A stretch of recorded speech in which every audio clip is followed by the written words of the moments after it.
One day, a man entered an elevator and greeted actress Eva Gabor like she knew him.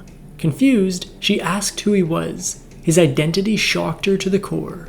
Eva Gabor was the quintessential mid-century Hollywood starlet who seemed to have it all: fame, fortune, beauty, and success. Her defining public persona pioneered the modern celebrity. Eva was born in Budapest in 1919 to Hungarian Jewish parents.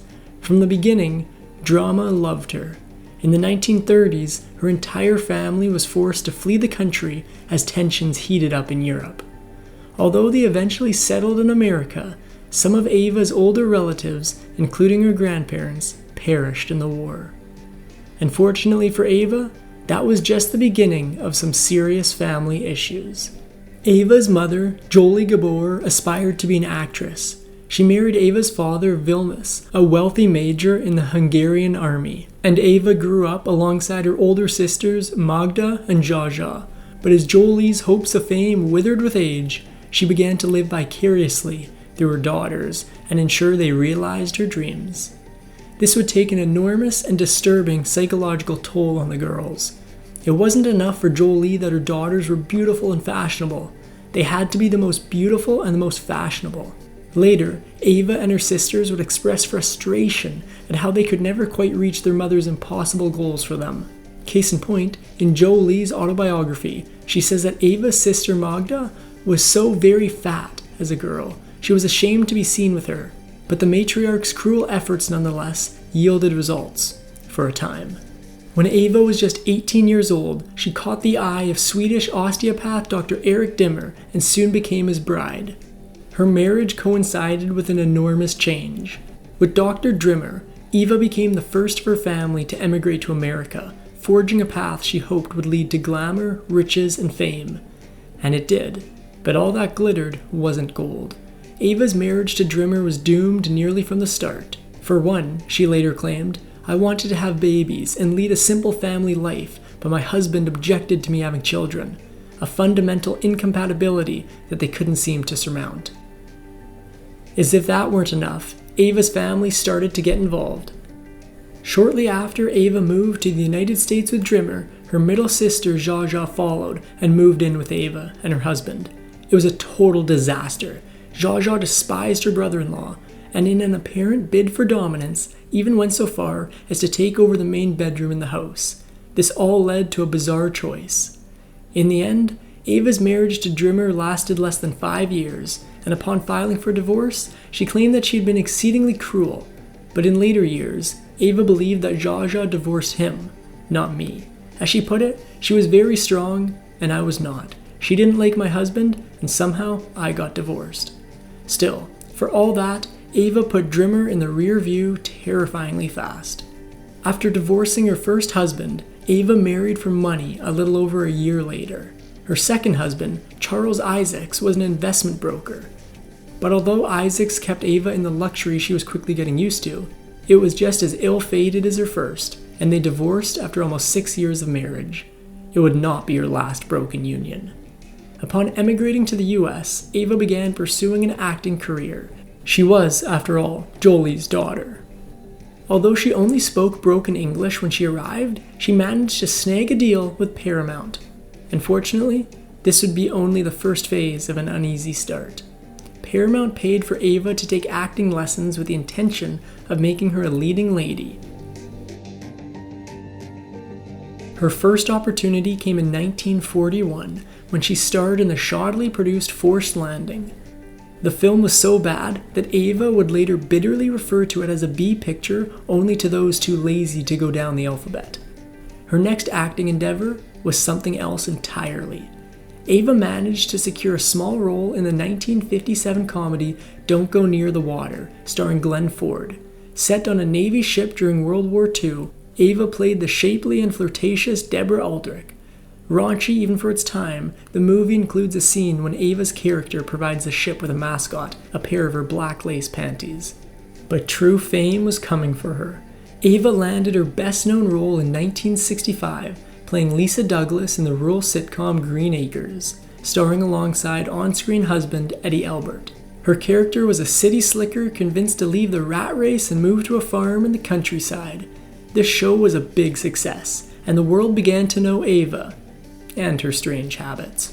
Eva was a diva through and through, and this included her daily ritual of dousing herself in perfume that could be smelled from far away whenever she walked by. The only problem? A cow known on-screen at Green Acres as Eleanor was apparently allergic to the perfume. How did she discover this? Every time Eva arrived for a day of filming, the cow did number 2. While most characters' backstories on Green Acres were written for the show, the writers decided to base Lisa Douglas's history on Eva's own, likely to justify her Hungarian accent. The show revealed that, like Eva, Lisa was born to a Hungarian army veteran, was one of 3 daughters, and grew up in a middle-class family in Budapest. That wasn't all Eva brought to the table. Eva's character and her on-screen husband were one of the first live-action human couples to be shown sharing a marital bed. Before the 1960s, networks were conservative about even showing that married couples had only one bed, let alone showing them in it together. Leave it to Eva to bring the va-va-voom. Still, for all this trailblazing, something was missing. While Eva's performance was praised by critics and viewers alike, she never won an award for her role on Green Acres. In fact, the only award for any acting on the show came in 1967 and was won by none other than Arnold the Piggy, who received the Patsy Award for the best performance by an animal. This led to one nasty rumor. After Green Acres ended, people said that Eva and her castmates had a feast on the final day of filming, where the main course was Arnold the Piggy. The truth was even more bizarre. Cast member Tony Lester later admitted he had invented the rumor, as he was sick of people constantly asking what had happened to the pig. Many reviewers at the time panned Green Acres as fluff, but Eva cherished her time on the show. For one thing, it gave her an identity and fame independent of her family name, something she herself had earned with her talent. She would later refer to her time on Green Acres as the best 6 years of my life. I adored every minute of it. But the show would actually fall victim to a bizarre executive decision. Green Acres was cancelled in the 1970s, and the reason was ridiculous. This was part of a rural purge of American television. Most of these shows still enjoyed widespread popularity, but network executives wanted to attract a more youthful demographic who skewed urban and cancelled everything with a tree in it. Unfortunately, by then, that was the least of Eva's worries. Eva was the Gabor sister who initially gained fame, but her older sister Zsa leapfrogged her career in an instant. Not for acting, but rather for saying scandalous things on Los Angeles talk shows. Suddenly, Eva found she was the other Gabor sister, and it led to a painful incident. Eva had mostly made a name for herself on the East Coast, working through a painstaking decade to beef up her resume. When she finally went to Hollywood, Zsa had already eclipsed her. As Eva recalled, "Nobody knew who I was, and everyone was asking, 'Where's Zsa?'" Oh, that hurt. Well, more was on the way. Eva and Zsa had always been compared, ever since they were children, with Zsa designated as the beauty of the family, Magda as the smart one, and Eva as the ugly duckling, albeit one with personality. The comparisons nettled Eva for years, and it only got worse as Zsa grew more famous. Although Eva often dismissed the idea that she was threatened by Zsa, her comments often told another story. The pair liked to casually remark upon each other in the press, and Eva once quipped, "I was the first actress in the family, and I am still the only actress in the family." But when it came to defying Zsa, Eva had her limits. Eva had a sharp tongue, sure, but she was still called the nice sister in the Hollywood set. Zsa seemed to know this and took full advantage. Media mogul Merv Griffin once recalled them at a dinner with the two sisters. Zsa complained that Eva's dish looked better than hers. Without skipping a beat, Eva handed her older sister the meal. After the demise of Eva's second marriage to Charles Isaacs, she waited a whole 7 years to tie the knot again, practically an eternity for her. Very much in the vein of her first marriage, her third husband, John Albert Williams, was a plastic surgeon. Somehow, this marriage was even more ill-fated than her previous ones, and lasted only 6 months. Not that Eva noticed. Eva married for a 4th time 2 years later. this time to a textile manufacturer named Richard Brown. It looked like perhaps her worst idea yet. The couple had only known each other 9 months, and after Brown proposed to her, they married only 2 hours later. In fact, the wedding took place with such short notice that Eva's sisters couldn't attend. It didn't bode well, except there was a twist. Despite its lightning-quick beginnings, Eva's 4th marriage would be her longest, clocking in at just under 14 years. The marriage also marked the first time Eva, her mother, and her 2 sisters were all married at the same time. But good things always come to an end, especially when you're Eva Gabor. When Richard Brown and Eva divorced in 1973, Eva went on the rebound in a big way. 3 months after being single again, she married aerospace executive Frank Jameson. One more thing, she married into money, and once more, she gave it a good, long try. This marriage would last 10 years, after which Eva would never walk down the aisle again. But that didn't mean she gave up on love. Following her final marriage, Eva entered a long-term relationship with TV producer Merv Griffin, who was responsible for hits like Jeopardy and Wheel of Fortune. The relationship would last nearly until the end of her life. Griffin would constantly appear by her side in public, but there was one place they would never go. Eva and Griffin would discuss marriage plans constantly. At one point, the two even agreed on who the matron of honor would be, close friend of Griffin's and former First Lady Nancy Reagan. But the wedding never materialized, for very Eva reasons. Griffin claims that he never married Eva because they had some key disagreements. The two could not agree on which house they would live in, and Eva could not decide which of her staff she would keep. Then again, some suggest there was a more scandalous reason they never tied the knot. Since Griffin's passing, it's been alleged that Eva served as his beard, a term for the female companion of a closeted gay man to hide his true orientation. And what they shared was a platonic relationship. Whether true or not, Eva appears to have loved Merv deeply, and he shared equal affection for her talents and witticisms. Eva would become a loving stepmother to her 5th husband Frank Jameson's children. Indeed, during a dinner with Merv Griffin, Eva revealed that my stepchildren love me more than my own.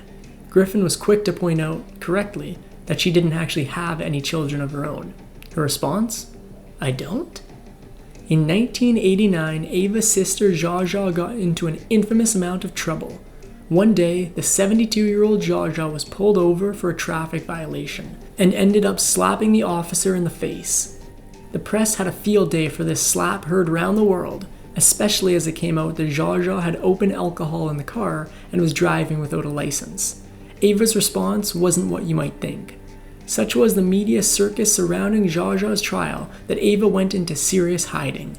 She rarely left her Bel Air mansion and refused to make public appearances. She refused, too, to discuss anything about the case with Zsa, even though they talked throughout the proceedings.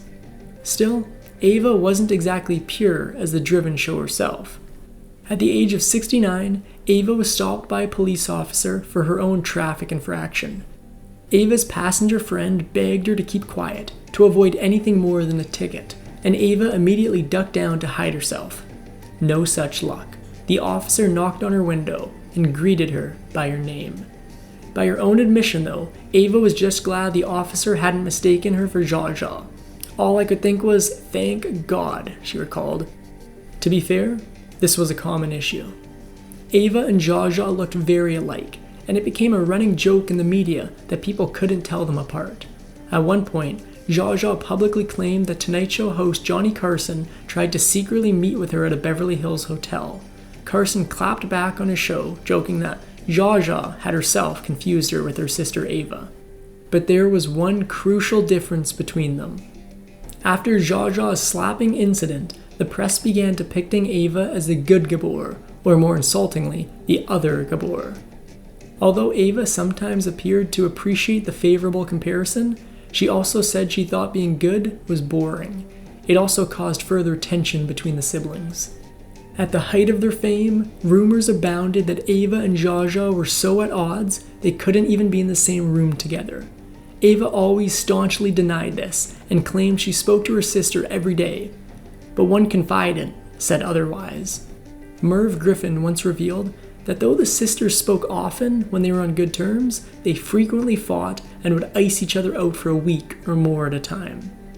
Around the time of Zsa Zsa's trial, Eva showed up in the news for a surprising reason. TV news stations began to report that the actress was suing Ralph's, the grocery chain, after slipping and falling in one of their stores. Eva began receiving countless phone calls from her friends asking if she was alright. The only problem? She had no idea what they were talking about.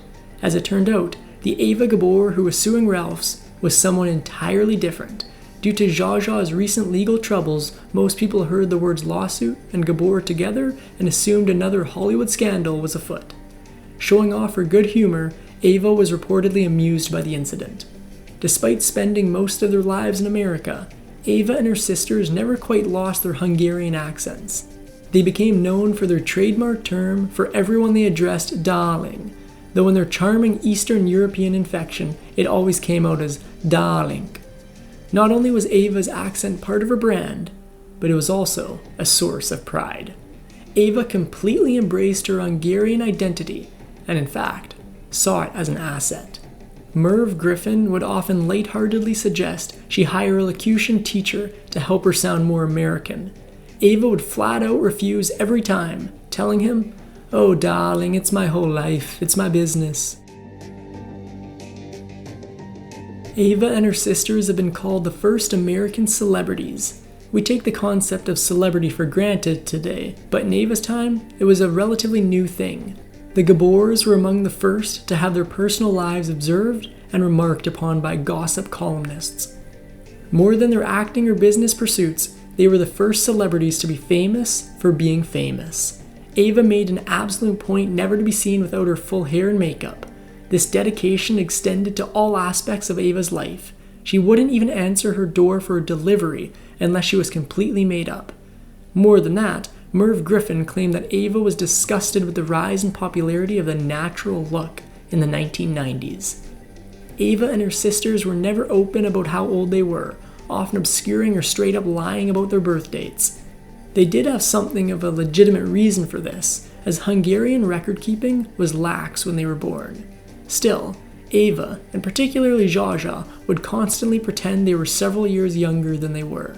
This Gabor tradition of obscuring their age would continue even beyond the grave. Eva's tombstone has no birth date on it. Eva loved animals and she put her mouth where her money was. In 1969, her dog gave birth to 2 puppies, a male and a female. However, it quickly became clear that the young male pup was not breathing.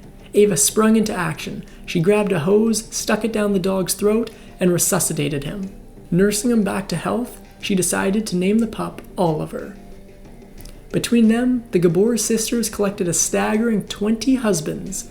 Magda married 6 times, and Zsa Zsa, as was her tendency, took the lion's share with 9 husbands. Eva had fewest husbands with only a measly 5, though it was her who famously said marriage was too interesting an experiment to be only tried once or twice.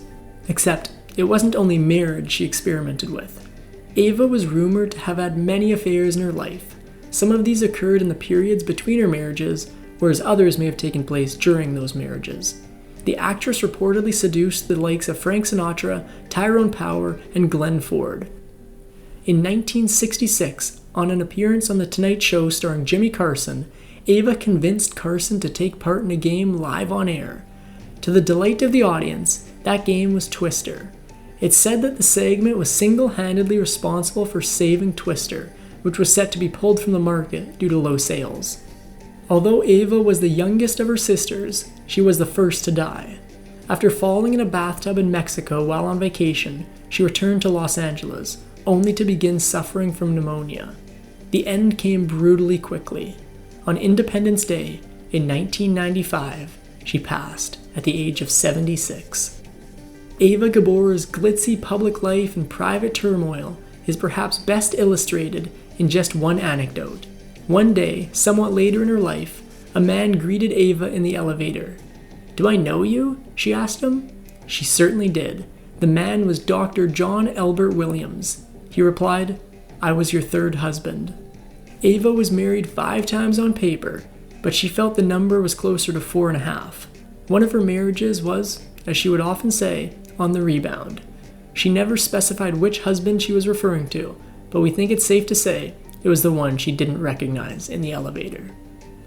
That is going to bring us to the end of the video on Eva Gabor. If you enjoyed the video, leave a like rating, subscribe for more, comment below, and we'll be back with a brand new video on a historical figure very soon.